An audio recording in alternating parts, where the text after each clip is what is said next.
All right, guys, so it's been a while since we've done grammar. So I'm going to do a real quick review, and then I'm going to cover lessons. We've already kind of done lesson 21 and maybe some of 22, but I'm going to review 21, 22, and I'm going to do chapter 23 and 24 all together because they're all about pronouns. So this isn't necessarily going to be the Stevenson grammar way, but I think that I can condense this into one video. All right. So just to review, we're going to talk. We're going to let's see.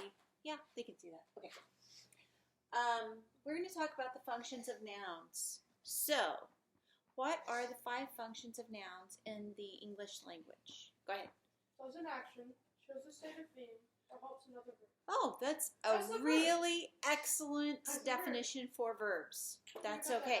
So, maybe you can look right here. I have written them down for you even. Sorry. That's okay. Here, go ahead. Subject, object of the preposition, complements, subject complement, direct object, or indirect object. Very good. Okay, so I want you guys to remember when we talk about the complements, they are completing words. That's where we come, where the word complement comes from. It's not saying, "Oh, you look so nice today." Why, thank you. That is a compliment. This is a complement, which means it's a completing word. It completes something in the sentence. That's why you have 3 different types of complements. You have the subject complement, which is also called the predicate nominative because it's a noun that falls in the predicate part of the sentence, right? And then you have the direct object. The direct object, if you look at the main verb of the sentence and you ask the word what. So if the main verb is Dad is going to take the dog for a walk, right? He's going to take what? The dog. Exactly. So that's the direct object. It answers what for the main verb. An indirect object is going to be the main verb, and then it's if you put 2 or 4 after the main verb, that's the indirect object. So, Allison, if I were to say the sentence, go get some food, go get some food for the cat, okay? If I were to say, if we were to ask, get the direct object, we'd say, get what? Food. And then if I were to say, to find the indirect object, I would say, go get 4 or 2. Who? It's basically, what are you getting? Food. The cat is the indirect. There's already a 4. There's already a 4. Good point. Good point. So, cat is the indirect object because it answers 4 or 2, the action 4 or 2, who receives the action, basically, right? Okay, so that was a real quick. We're going to, I'd like you to do this little sentence, do the sentence analysis steps. I'll do it. For this. That's fine. Go ahead. Sentence analysis steps. So, first step, you know what? If you need a list of the sentence analysis steps, they're after most of these chapters. So, here, you can start, page 85 has a list of them. So, number 1 is? Read the whole sentence. That man is the athletic coach at the school near my house. Okay, then you. Check for 2's. There are no 2's in the sentence. And Okay. then we label the prepositions. Okay. Yeah, that's what it says.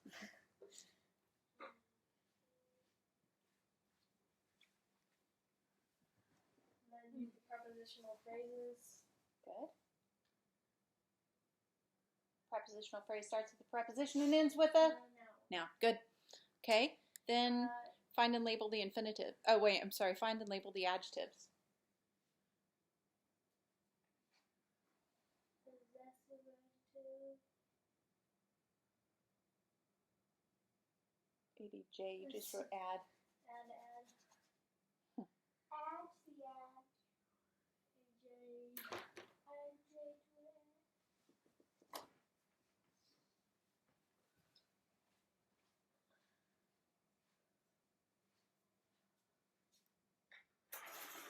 Oh, that's a horrible J, sorry. Just make a lowercase j. You're making capital J's at the end. So what? Makes sense to make a lowercase j. Fine. Okay. And then, need to look at the checklist. Find and label the infinitive, step number 5. Have any. Okay, then find and label the main verb, step number 6. What is it main verbs? There's only one. In this sentence. Is. Okay.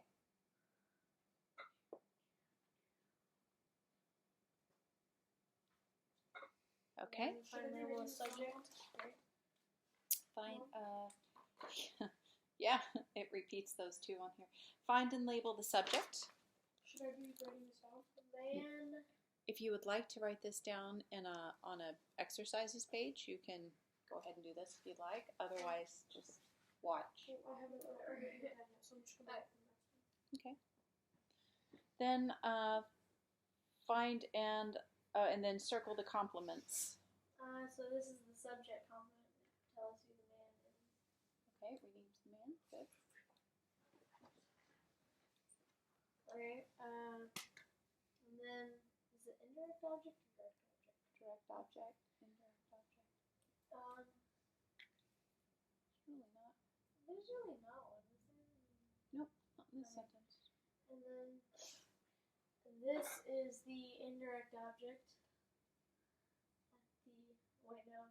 It's a That would work. preposition. It's an object of the preposition. Yeah. Another object of the preposition. So we don't have either of those. Okay, so if this sentence were to have an indirect object or a direct object, what would it be? That man is the athletic coach. Okay, that man. I forgot this is Good.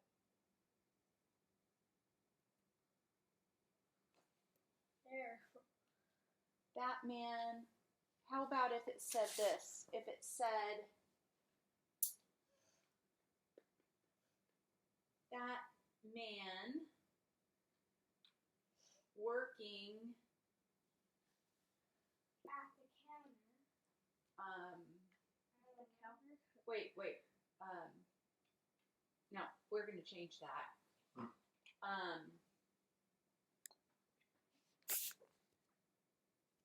Mom, it turned off. It's okay, Allison. Still videoing. Oh, yay. Pulling weeds. Okay. If If it was that man pulling weeds, need something after it. well, if it was what? That man pulling weeds. Okay, if pulling is the main verb, and we said pulling what, this would be the Allison. Allison, if this main verb is pulling, Direct object. direct object. Okay, so that would be, so go ahead and circle that and write direct object real quick so we can, okay,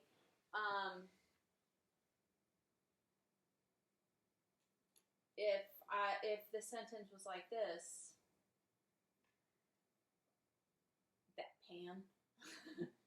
that man,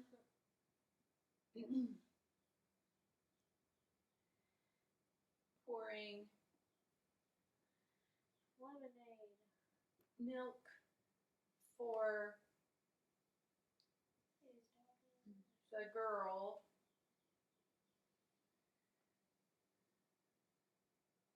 Okay. That man pouring milk for the girl is the athletic coach at the school near my house. Okay, okay.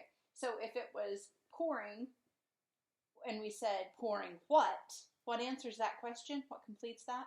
Milk. Milk, so that's the direct object. And then if we said pouring for or to, what answer is that? Pouring for, pouring milk for, or to who? The girl. The girl. So that's the indirect object, right? Yeah. Okay.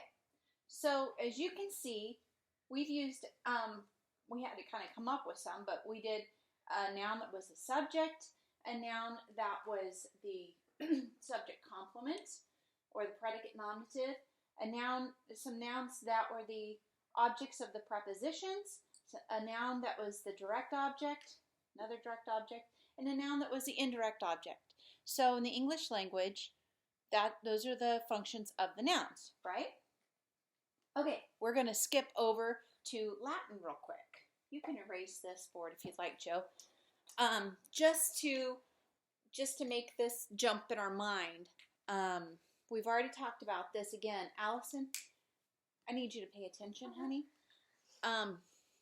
We've already talked about this in Latin with the book when we were working on conjugating some Latin nouns. But we talked about in Latin that the nouns do the same things that the nouns do in English, right? The nominative form is the subject. The genitive form is the possessive. The dative form is the indirect object. The accusative form is the direct object. The ablative form is the object of preposition. But in Latin, we call it an inflected language because it is much simpler, actually. You know what the job of the noun is by the ending, by the way that the word ends, right?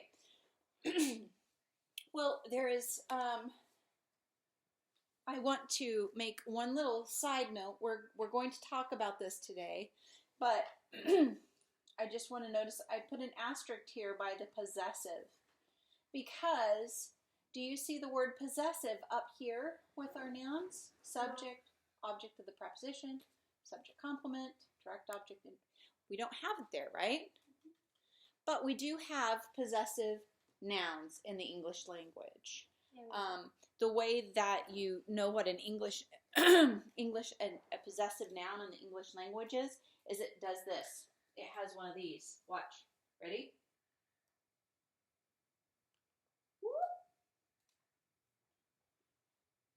What is that? Yeah.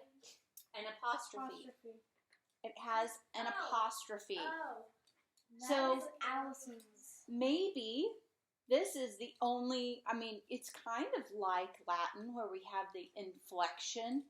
This is the only thing that changes. You know a possessive noun because it has an apostrophe and an S. Well, they kind of have that in Latin, but normally they use of the instead. It's kind of like a slang. Right? Well, it's the genitive form, isn't it? Normally. Okay, so that is how to make a possessive noun in the English language. So Allison's pencil. I mean, the pencil is Allison's. Or Allison's dog bites the pencil. Okay, but that actually, well, we're gonna get into that. That's actually an example of a possessive adjective. But we're gonna get all into that in just a minute, okay? All right. So I also want to review real quick the word pronoun. If you please turn to your, this is where we're going to do most of our work. So I want you to turn to the pronouns page of your parts of speech. Thank you. Do you have a page written out for pronouns? Can I see yours? Maybe you do. Maybe you haven't done that yet. I don't think Allison has because I don't think she was in the room when we were talking about this last time. Let's see. She has nouns, verbs, adjectives.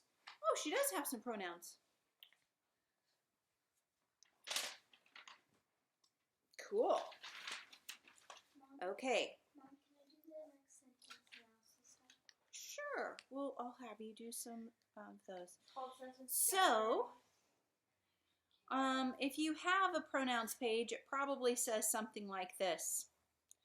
Latin, the word pro means for. So a pronoun is used for a noun in place of a noun, right? Okay, so can you Say hello.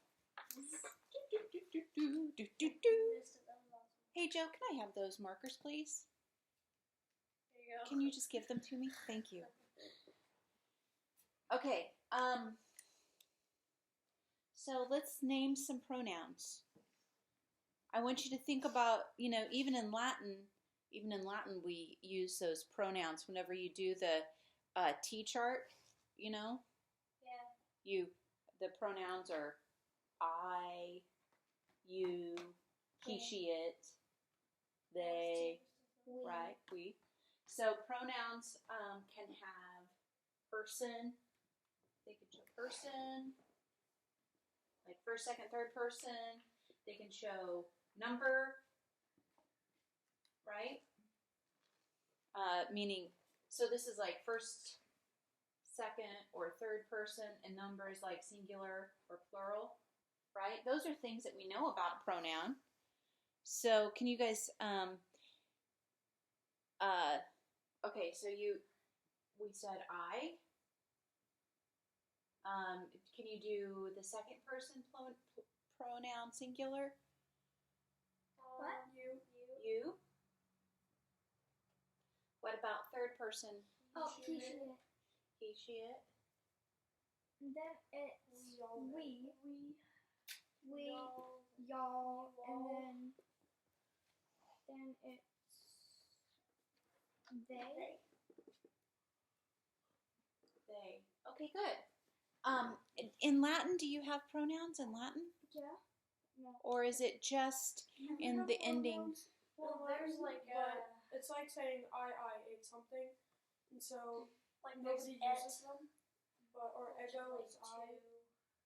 So usually the pronoun in Latin goes with the verb. Well, yeah. The but, that would be like OST, mus distunt. ego is I, but it already says I at the end, so there's not really a point for Latin pronouns. I'm not actually sure whether we have them, but we do. Okay. But really, if you want to say you walk, it's with the verb, isn't it? Yeah. Right? Okay. So, that's just neither here nor there. I'm trying to help you make the connection between what we're talking about in our Stevenson grammar and what you talk about in your Latin grammar. That's all it is. I'm not going to get into a big Latin grammar thing right now. I just wanted you to see that. So, in Latin, the pronouns go with the verbs. Right? Okay. So, we are going to, so that was kind of a,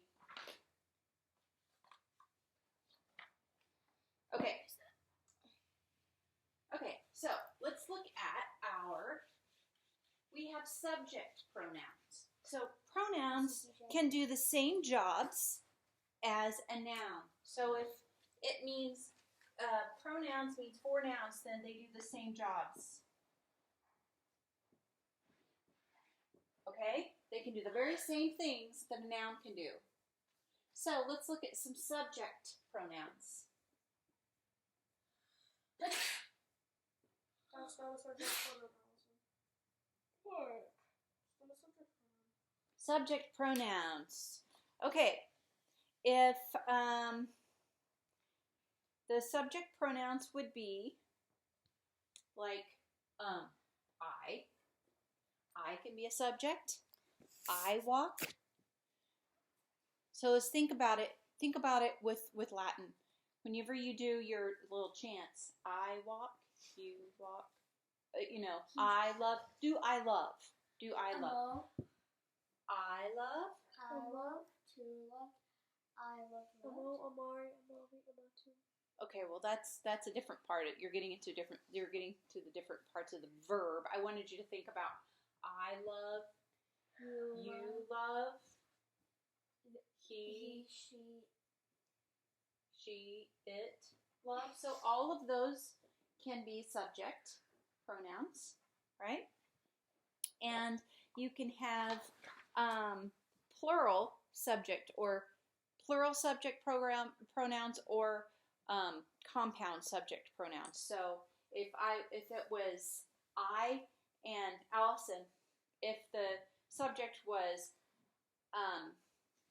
I and Allison, so we wanted it plural, we would say we, right? If I was talking about the three of you, Y'all. I could say y'all. If I'm in Texas, I could say y'all, or I could say you. Okay. Or They. Yeah, they. Okay. So those are all subject pronouns in a sentence, right? Yes. They would be used, you could replace any subject in your sentence with one of these pronouns. Okay? Yeah. So, pronouns can also be, let me see, objects. Object pronouns. Now, this is where we're going to get a little bit tricky, okay? A little bit, but that's okay. I'm a lot tricky.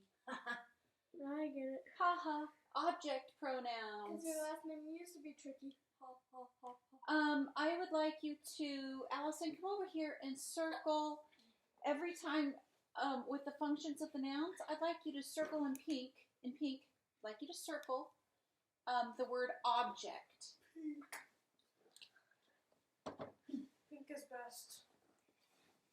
Except for the fact that it's heavy now. That was Jack, not me. We didn't need it with you. Uh-oh, you just circled one word that said object. Oh. You mean all of them? Yeah, I want all of them that say object. Let's see.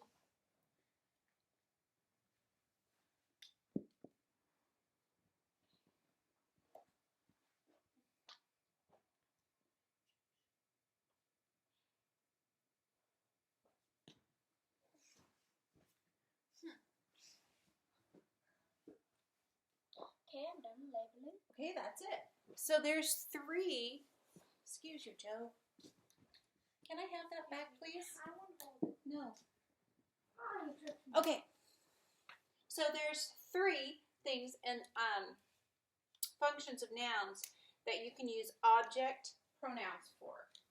Okay. So object pronouns. I would like you to make a list on your pronouns page and your parts of speech, pronouns. I would like you to write this list down. Object pronouns. So did you make the list for subject pronouns in your parts of speech page? Yeah. Okay, so these are object pronouns. Ow. Again, we're going to have singular. We're going to have plural. Okay? So, instead of saying I, it's me. Me, you is still you. Instead of she, it's her. Instead of him, instead of his, it's him. Instead of it, it's it. Okay. Instead of we, it's us. The plural form of we is us, isn't it? Yep. I mean, never mind what I just said. That made no sense. Like double plural. The plural form of me is us. And then you is still you. And There's them. they is them. Okay? And them is plural if you're talking about girls, boys, or more than one it. Okay? It's still just them. All right. So let's look at this sentence. Okay, write this down. See this? Write it down for a minute. If you need to pause your video, pause the video. I'm going to erase. Can you pause the video? Yeah.